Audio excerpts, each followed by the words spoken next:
পারিয়া, তুমি কোথা থেকে আসো? সবিল থেকে আসি। সোহাবিল থেকে। আচ্ছা বলো তো, আমি সোহাবিল থেকে আসি, ইংলিশটা কি? আই এম ফ্রম সবিল। আচ্ছা তোমাদের সোহাবিল কি জন্য যেন একটা বিখ্যাত?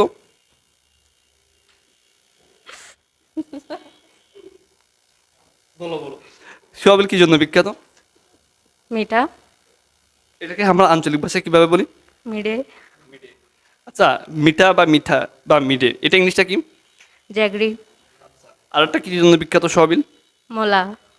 মূলা, ইংলিশটা কি বলো তো? রেডিশ। আচ্ছা সোয়াবিল মিঠা এবং রেডিশের জন্য বিখ্যাত, ইংলিশটা কি হতে পারে? সবিল is famous for radish and jaggery. সবিল না মিঠা চা। সোয়াবিল মিঠা, সোয়াবিলকে যদি মিঠার চা বলা হয় তাহলে মিঠার চা ইংলিশটা কি? Jaggery stay. ওকে, তাহলে সোয়াবিল মিঠার চার জন্য বিখ্যাত, ইংলিশটা কি হতে পারে?